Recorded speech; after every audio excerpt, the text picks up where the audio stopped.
कल हमने कठोपनिषद की चतुर्थ वल्ली के तीसरे श्लोक को देखा था, जिसके माध्यम से यमाचार्य नचिकेता को आत्मा के अस्तित्व का बोध करा रहे हैं।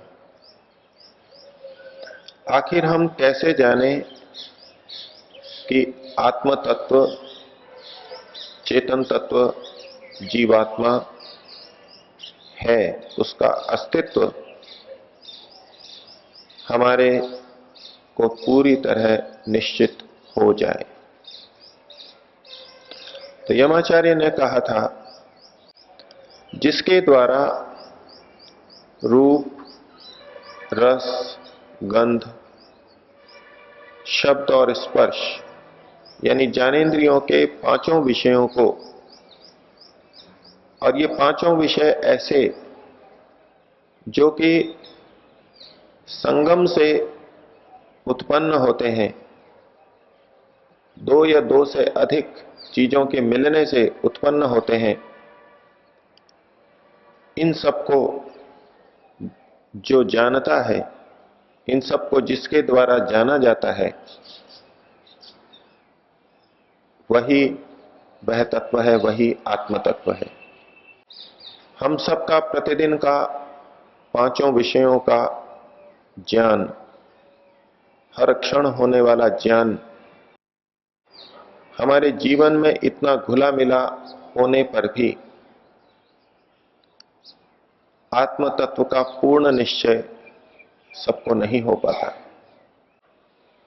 यमाचार्य इस छोटी सी बात को, दिखने में इतनी छोटी सी बात को भी बहुत महत्व दे रहे हैं और कह रहे हैं कि किमत्र परिशिष्यते, इतना जान लेने के बाद में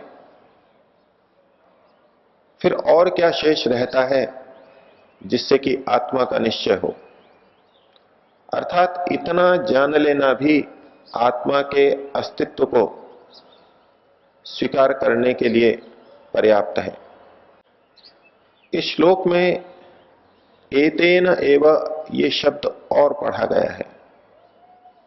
इसके द्वारा ही, जिस तत्व के द्वारा ही ये जानता है, वही आत्म तत्व है। अब इस शरीर को तो हम देख रहे हैं, इंद्रियों को देख रहे हैं, बुद्धि का, मन का भी हमको कुछ भान हो जाता है, कुछ विज्ञान के द्वारा पता लग जाता है, लेकिन आत्म तत्व का फिर भी हमको बोध नहीं होता। हमें ये तो पता लगता है कि हम जान रहे हैं, देख रहे हैं, शब्द, स्पर्श, रूप, रस, गंध का बोध कर रहे हैं, लेकिन प्रश्न फिर भी खड़ा रह जाता है कि ये कौन जान रहा है? जानने की पहचान क्या? कोई व्यक्ति किसी वस्तु के रूप को जानता है, स्पर्श को जानता है, गंध को जानता है, इसकी पहचान क्या? मानवों के परस्पर व्यवहार से हम सब ये समझते हैं कि जो जिस चीज को जानता है उसको वो बता सकता है, जो बता सकता है वो जानता है। प्रश्न फिर भी मन के अंदर रहता है, जानने की परिभाषा अगर हम यहीं तक सीमित रख लें कि जिसको वो वापस बता सके, प्रस्तुत कर सके, वही जानता है। अगर हम ध्वनि मुद्रक यंत्र, टेप रिकॉर्डर के सामने कुछ बोलें, कुछ ध्वनि हो, तो वहां अंदर संचित होती है। और जानने की परिभाषा हम यदि ये कर लें, जिसने जाना है वो उसको फिर से कह सकता है, वैसा का वैसा बता सकता है, तो टेप रिकॉर्डर को भी चलाने से वो फिर से वही बात हमारे सामने प्रस्तुत कर देता है। और वीडियो कैमरा हो, फोटो कैमरा हो, ये भी चित्रों को, ध्वनि को फिर से बता देते हैं। बहुत से यंत्र हैं जो वस्तु के स्पर्श को बता देते हैं, ये कठोर है, ये मृदु है, ये कितनी घनता लिए हुए है, इसका भार क्या है। वस्तु को तराजू पर रखा जाता है और उधर लिखा हुआ आ जाता है इसका भार इतना है। उस तराजू ने भार को जाना और हमको बता भी दिया, सामने लिखा हुआ आ गया। तो लगने लगता है कि हो सकता है इस मानव शरीर में अथवा अन्य प्राणियों के शरीर में कोई ऐसा अंदर यंत्र हो, वो हमको प्रस्तुति दे देता हो, जो उसने देखा सुना है उसको प्रस्तुत कर देता हो। तो संशय फिर भी बना रहता है कि वो जो जानने वाला है वो चेतन ही है या जड़ है, निश्चय नहीं हो पाता। तो जानने की परिभाषा को यदि थोड़ा और बढ़ा दिया जाए कि जो देखा सुना उसको प्रस्तुत तो करता है, लेकिन साथ ही साथ में कुछ विश्लेषण भी कर देता है। जो देखा उसका सुनने के साथ संबंध, जो सुना उसका स्पर्श के साथ संबंध, ये जो 5 विषय हैं, इनका जो परस्पर संबंध है, इनका जो मेल है, ये भी जो कर सकता हो। तो यद्यपि टेप रिकॉर्डर या चित्र खींचने वाला कैमरा ये सब विश्लेषण नहीं करता, परस्पर एक दूसरे की संगति नहीं लगा पाता, लेकिन विज्ञान ने ऐसे तंत्र भी खड़े कर दिए हैं, कंप्यूटर बन गए हैं जो कि इनका परस्पर विश्लेषण भी कर देते हैं। जिस प्रकार से आज कंप्यूटर को ज्ञान का भंडार माना जाता है, वो विश्लेषण भी कर देता है। तो प्रश्न फिर वहीं रहेगा, हो सकता है हमारे शरीर में कोई ऐसा तत्व हो, ऐसा कोई यंत्र हो जो साथ में विश्लेषण भी कर देता हो। और जिस प्रकार से कंप्यूटर एक भौतिक वस्तु है, जड़ पदार्थ है, वो भी विश्लेषण कर देता है, इसी प्रकार हमारे अंदर स्थित मस्तिष्क विश्लेषण कर देता है। और वैज्ञानिक कंप्यूटर की तुलना मस्तिष्क के साथ में करते ही हैं। तो इस जानने की परिभाषा हम क्या ये कर लें, जो जानता है और साथ में विश्लेषण करता है, इतनी परिभाषा करेंगे तो फिर प्रश्न रह जाएगा कि हमारे अंदर भी कोई ऐसा यंत्र है, जड़, जो ये सारा कर रहा है। अर्थात चेतन तत्व को मानने की आवश्यकता फिर भी नहीं रही। आखिर क्यों हम उस चेतन तत्व के अस्तित्व को स्वीकार करें? हमको कैसे बोध हो कि चेतन तत्व भी अंदर बैठा है? तो जानने की परिभाषा हमको कुछ और समझनी होगी। यमाचार्य ने यहां पर जानने के लिए जो शब्द दिया वो कहा विजानाति। मात्र जानाति नहीं कहा, जानता है ये नहीं कहा, विजानाति, जो विशेष रूप से जानता है, जो विश्लेषण करके जान लेता है। विश्लेषण तो यंत्र ने भी कर लिया, विशेष रूप से कंप्यूटर ने भी जान लिया, लेकिन यहां विजानाति का तात्पर्य कुछ और आगे बढ़ करके होना चाहिए। वो जानना जिससे हम चेतन तत्व को समझ सकें, चेतन तत्व ही है, जड़ तत्व से अतिरिक्त कोई और भी तत्व इस शरीर में है।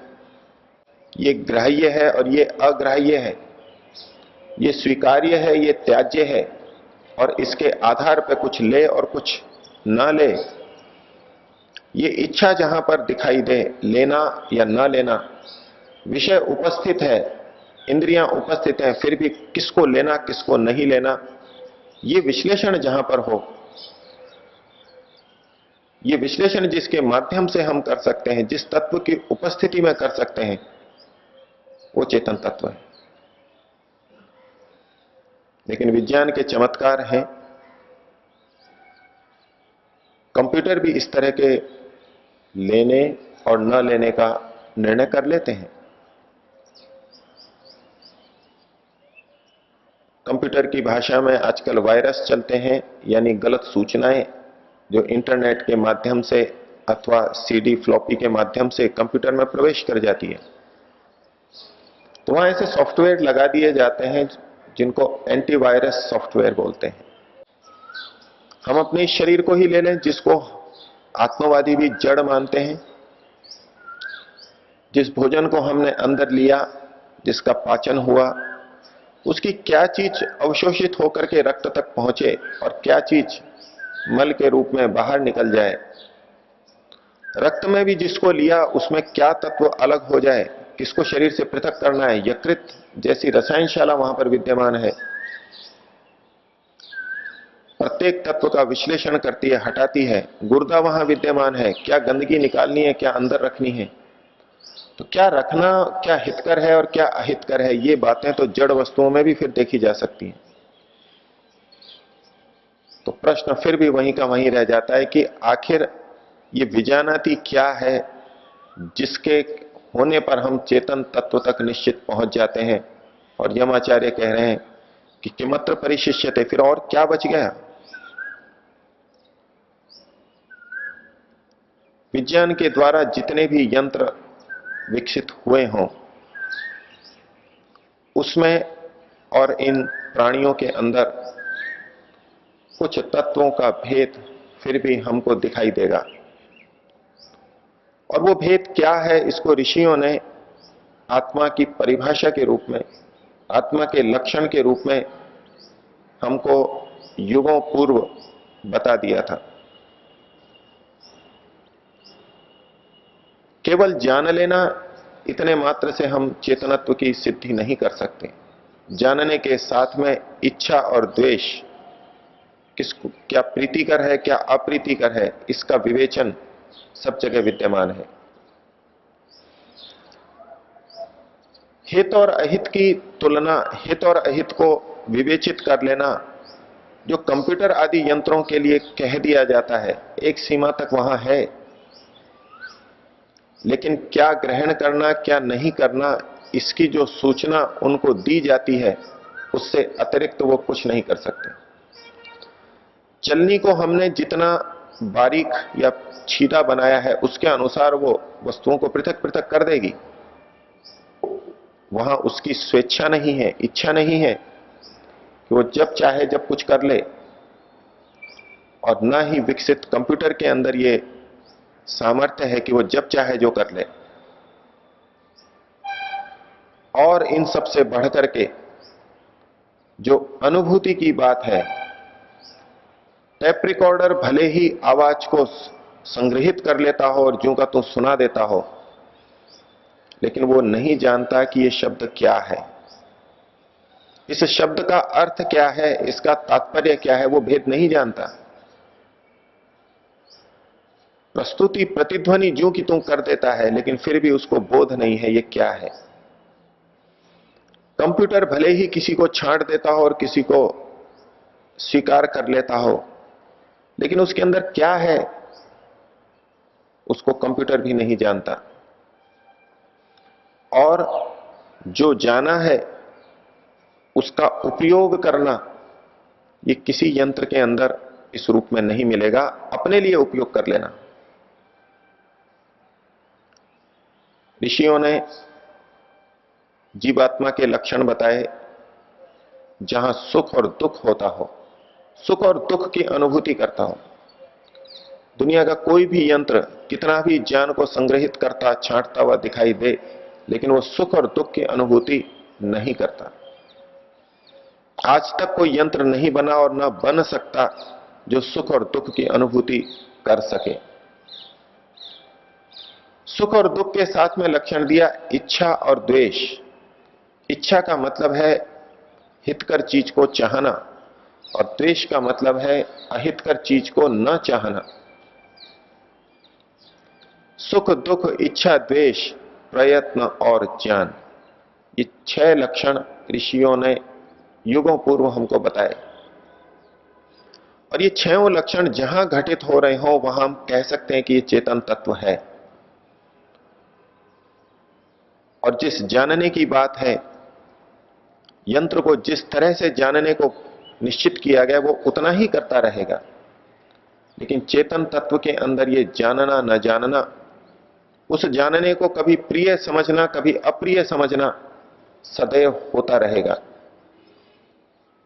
किसी एक ही व्यक्ति को देख करके कभी हर्ष होगा और तो कभी खेद की प्रतीति होगी। यंत्रों के अंदर ये नहीं हो सकता, और ये है विजानाति, विशेष रूप से जानता है। हम पूरा विश्लेषण करें, संसार की जितनी वस्तुएं, जड़ पदार्थ, यंत्र कुछ भी जानते हैं, उसमें और एक प्राणी के जानने में क्या अंतर है। विचार करते करते करते जब हमको भिन्नता की प्रतीति स्पष्टतया हो जाएगी और निश्चय हो जाएगा कि जड़ पदार्थ में ये चीज नहीं हो सकती, ये चीजें तो केवल चेतन तत्व के माध्यम से ही हो सकती हैं। जिस जगह चेतन तत्व है वहीं ये तत्व मिलेंगे, वहीं ये गुण मिलेंगे। उस दिन हमारे को पूर्णतया निश्चय हो जाएगा कि चेतन तत्व है। चेतन तत्व को माने बिना सुख दुख की अनुभूति की व्याख्या हमेशा विवेचित करने की बात सिद्ध नहीं की जा सकती। यंत्र कितने भी विकसित हों, वो इन सब की परिभाषा नहीं कर सकते, लेकिन जीवन के अंदर हम सुख दुख की अनुभूति आदि तत्व प्रतिक्षण अनुभव करते हैं। प्रत्येक प्राणी अनुभव करता है, सर्वव्यापक तत्व है, उसको झुटलाया नहीं जा सकता। जब उसको झुटलाया नहीं जा सकता तो उसको अनुभव करने वाला जो तत्व है उसको भी व्यक्ति, विचारशील व्यक्ति, अनुसंधान करता, अन्वेषण करता, गवेषक कभी झुटला नहीं सकता। और वही वो तत्व है। और जिस दिन ये बोध हो गया कि चेतन तत्व है, उसके अस्तित्व का निश्चय हो गया, उसके बाद में आत्मा को जानने की और यात्रा चलेगी। ये एक पहला कदम है, एक बड़ा कदम है। पहला कदम, सबसे बड़ा कदम कि हमको आत्मा के अस्तित्व का निश्चय हो गया, वो जानने वाला है, ये निश्चय हो गया। अब कुछ और बातें आएंगी जो शास्त्रों के अंदर विभिन्न स्थानों पर हमको मिलती हैं। अब ये जो जानने वाला है ये नित्य है या अनित्य है, ये एक फिर बड़ा प्रश्न है।